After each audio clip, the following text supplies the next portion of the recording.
अगर देखा जाए तो गीता ज्ञान इतना डीप है कि एक जीवन में इसे पूरी तरह समझ पाना किसी के लिए भी नामुमकिन होगा। लेकिन अगर इस महासागर से कुछ मोती भी हम चुन पाए तो समझिए कि ये जीवन सफल हुआ। आज के लिए बस इतना ही, बाकी कल। इतना लिखकर ब्रिजभूषण जी उर्फ पंडित जी ने अपने गीता ज्ञान ब्लॉग की पोस्ट को एंड किया। पर आप इसे सुनते रहेंगे कुकू एफएम पर मेरे साथ। देखिए, पोस्ट तो खत्म कर दी, लेकिन पंडित जी का मन अभी भी ब्लॉग पर आए एक सवाल पर ही उलझा हुआ है। ऐसे तो रोज ही उनके पाठक उन्हें सवाल भेजते रहते हैं, जिनका इंतजार भी उन्हें हर दिन रहता ही है। आज एक नया सवाल है, या यूं कहें कि अपनी कहानी किसी ने भेजी जिसने पंडित जी के मन को उलझा कर रख दिया। ये मेल किसी नए पाठक का था, जो कि इस तरह से था। पंडित जी नमस्कार, मैं आपको कोई सवाल ना भेजकर अपने जीवन की अब तक की कहानी भेज रहा हूं और आपसे उम्मीद करता हूं कि आप इसे पढ़कर अब मुझे आगे अपने जीवन में क्या करना चाहिए इस बारे में बताएंगे। मेरी कहानी कुछ इस तरह से है।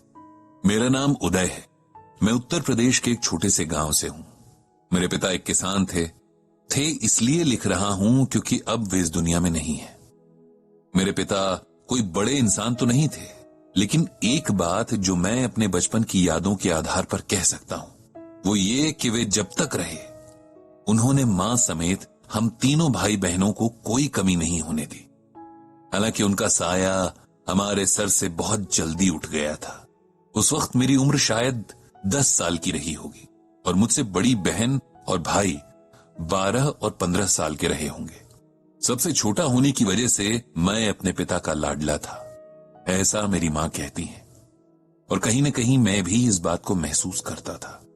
तभी तो पिताजी के अचानक चले जाने का सदमा कई साल तक मेरा मन संभाल नहीं पाया था। हालांकि हमें यही बताया गया कि पिता की मौत एक एक्सीडेंट थी, लेकिन मैंने कई बार अपने मामा और मां की बातों में सुना कि उनके सौतेले भाइयों ने जमीन के लालच में उन्हें मरवा दिया था।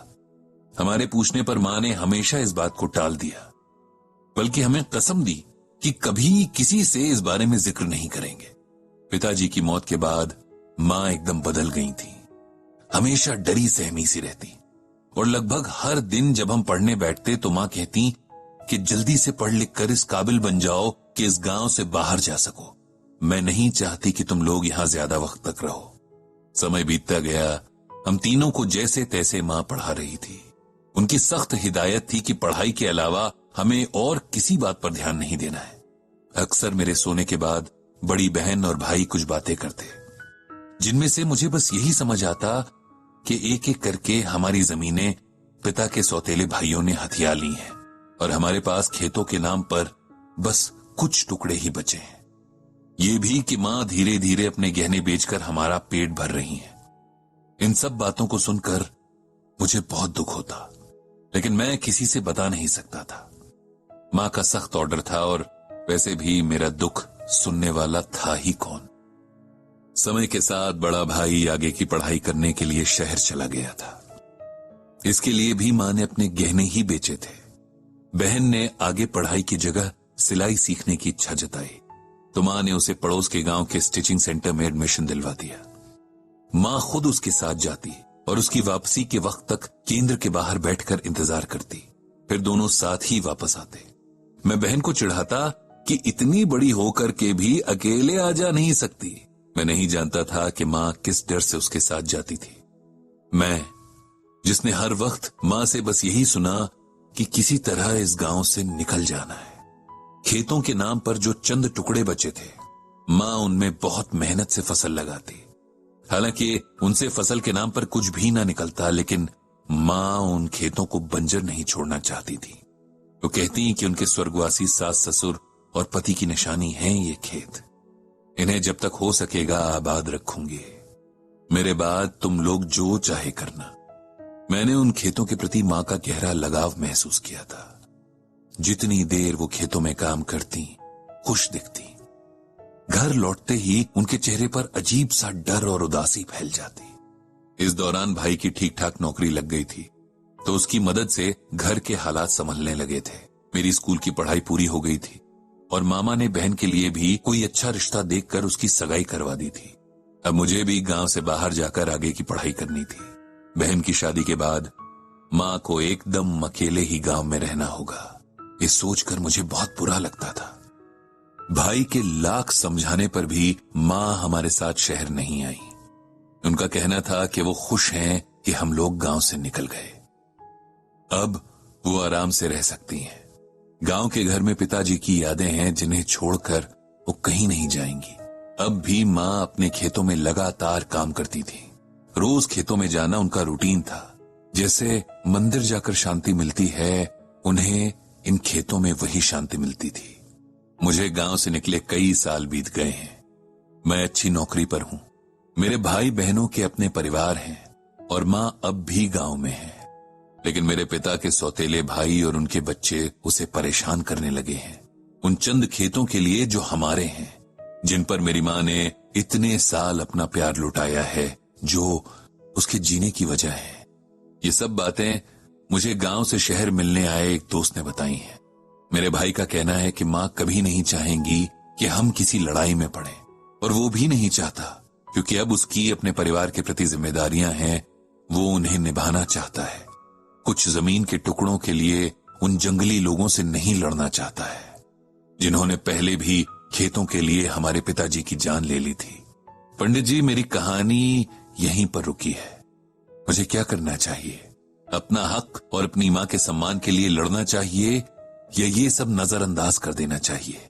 इस बारे में गीता ज्ञान क्या कहता है? मुझे उम्मीद है आप मुझे कोई अच्छी सलाह जरूर देंगे। आपके जवाब की प्रतीक्षा में, उदय। उदय के पत्र को अच्छे से पढ़कर उसकी परिस्थिति को समझकर पंडित जी ने उसे जवाब लिखा। प्रिय उदय, तुम्हारी जीवन कथा पढ़ी, तुम्हारे संघर्षों ने मुझे प्रभावित किया।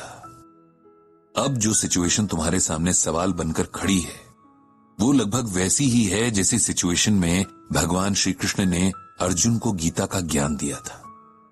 तुम्हारे लिए गीता ज्ञान के महासागर से ये मोती चुनकर लाया हूं। इसे ध्यान से पढ़ो, समझो और अपने आगे का रास्ता तय करो।